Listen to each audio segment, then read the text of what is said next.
Start ರೀ. ಆತ್ಮೀಯ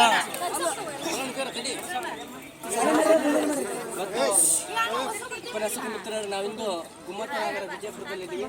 so ಗುಮ್ಮಟ ನಗರ ಅಂತ ಯಾಕೆ ಹೇಳ್ತಾರೆ ಅಂದರೆ ಇಲ್ಲಿ ಗುಮ್ಮಟ ನಗರ ಅಂತೀವಿ.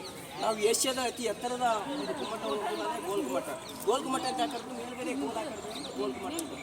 ಸೊ ಇದು ಓಮನಿ ಸುಲ್ತಾನ್ ನಂತರ ಶಾಹಿ 5 ಮನೆತನ ಶಾಹಿ ಮನೆತನ ಅಂತ, ಅದರಲ್ಲಿ ಆದಿಲ್ ಶಾಹಿಗಳಂತ. ಆದಿಲ್ ಶಾಹಿಗಳಲ್ಲಿ ಮೊಹಮ್ಮದ್ ಆದಿಲ್ ಶಾನ ಗೋರಿ ಸಮಾಧಿ. ಸೊ ಯಾಕೆ ಸಮಾಧಿಯನ್ನು ಕಟ್ಟಿಕೊಂಡ್ರೆ ಅಂದರೆ ಇತಿಹಾಸ ಪುಟಗಳಲ್ಲಿ ಅಜರಾಮರಾಗಿ ಉಳಿಬೇಕು ಅನ್ನೋದ್ರಿಂದ ಅವ್ರ ಸಮಾಧಿಯನ್ನು ಈ ರೀತಿಯ ಡಿಫ್ರೆಂಟ್ ಆಗಿ ಕಟ್ಟಬಹುದು. 400 ವರ್ಷವಾದರೂ ಕೂಡ ಶಿಲ್ಪಿ ಇರಾನ್ ದೇಶದ ಮಲಿಕ್ ಸಂದಲ್ ಅಂತಕ್ಕಂಥ ಒಬ್ಬ ವ್ಯಕ್ತಿ ಕಟ್ಟಿರ್ತಕ್ಕಂಥ ಒಂದು ಅದ್ಭುತವಾದಂಥ ಒಂದು ಕಟ್ಟಡ ಇದು. ಸೊ ಮೊಹಮ್ಮದ್ ಆದಿಲ್ ಶಾನ ಗೋರಿ ಇದು. ಇದರಲ್ಲಿ ಪಕ್ಕದಲ್ಲಿ ಇರ್ತಕ್ಕಂಥದ್ದು ಪ್ರಾರ್ಥನಾ ಇದ್ದಾರೆ. ಅವರು ಶಾಹಿಗಳಲ್ಲಿ ತಮ್ಮ ಪಕ್ಕದಲ್ಲಿ ಪ್ರಾರ್ಥನೆ ಮಾಡಿ ಇದು ಮಾಡ್ತಾರೆ. ಗೋರಿ ಇದು ಯಾರು ಗೋರಿದು? ಶಾನ ಗೋರಿ. ಸೊ ಹಾಗಾದ್ರೆ ಅಲ್ಲಿ ಕೆಳಗಡೆ ಅಗ್ದಿ ಇತ್ತು, ಓಲಿತ್ತು. ಅಲ್ಲಿ ಏನಿದೆ ಅಂದರೆ ಸುರಂಗ ಮಾರ್ಗ ಇದೆ.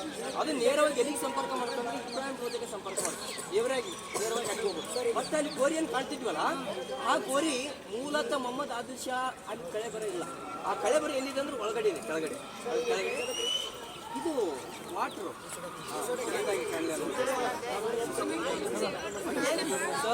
ಒಟ್ಟಿನಲ್ಲಿ ಗೋರಿಯನ್ನ ನೋಡ್ತೀವಿ. ಯಾರು ಗೋರಿ? ಮೊಹಮ್ಮದ್ ಶಾ. ಎಷ್ಟೊಂದು ಅದ್ಭುತವಾಗಿ ಕಟ್ಟಿದ್ದಾರೆ. 400 ವರ್ಷ ಆದ್ರೂ ಕೂಡ ಏನಾಗಿಲ್ಲ. ಓಕೆ, ನಮ್ಮ ಪ್ರಯಾಣವನ್ನ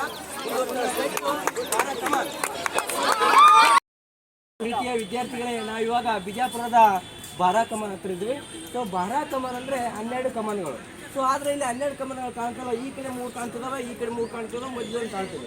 ಸೊ ಯಾಕೆ ಬಾರಾ ಕಮಾನ್ ಅಂತ ಬಂತು ಅಂದರೆ, ಸೊ ಇದನ್ನ ಕಟ್ಟಿದಂಥ ಶಿಲ್ಪಿ ಯಾರಂದರೆ ಗೋಲ್ಗುಮ್ಮಟ ಕಟ್ಟಿದಾರಲ್ಲ ಅದೇ ಶಿಲ್ಪಿಯಾಗಿರ್ತಕ್ಕಂಥ ಮಲಿಕ್ ಸಂದಲ್ ಅಂತಕ್ಕಂಥ ಶಿಲ್ಪಿ ಇದನ್ನು ಕೂಡ ಕಟ್ಟಕ್ಕೆ ಶುರು ಮಾಡ್ತಾರೆ.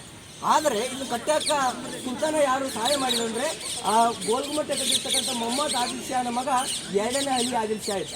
ಅವನ ಉದ್ದೇಶ ಏನಿತ್ತು, ಈ ಗೋಲ್ಗುಮ್ಮಟವನ್ನು ಮೀರುವಂಥ ಕಟ್ಟಡವನ್ನು ನಾನು ಕಟ್ಟಬೇಕು ಅಂತ.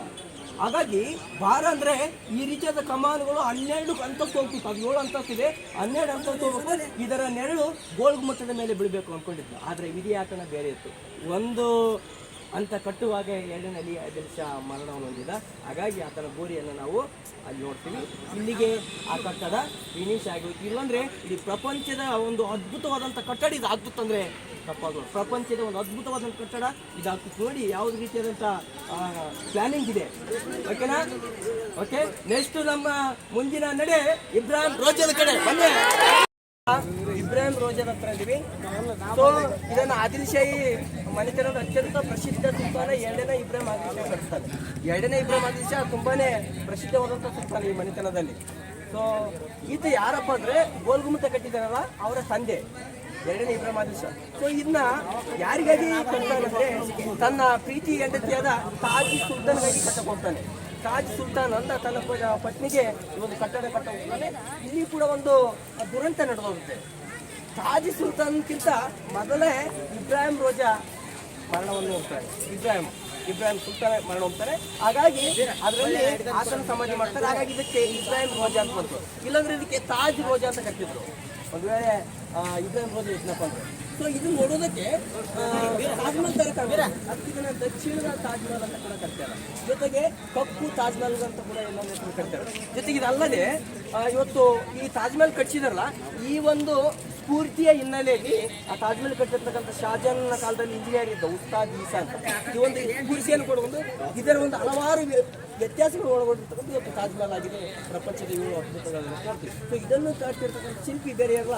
ತಾಜ್ಮಹಲ್ ಗೋಲ್ ಗುಂಬಜ್ ಕಟ್ಟಿದಾರಲ್ಲ ಅವರೇ ಮಲಿಕ್ ಸಂದಲ್ ಅನ್ನೋರು ಕೂಡ ಇದನ್ನು ಕಟ್ಟಿದ್ರು.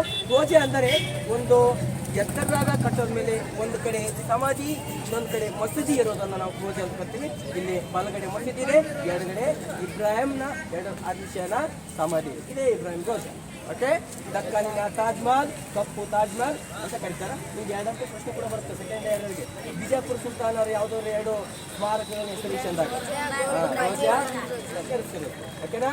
ಈಗ ನಮ್ಮ ಮುಂದಿನ ಪ್ರಯಾಣ ಯಾವ ಕಡೆ? ಆಲಮಟ್ಟೆ ಕಡೆಗೆ ಬನ್ನಿ.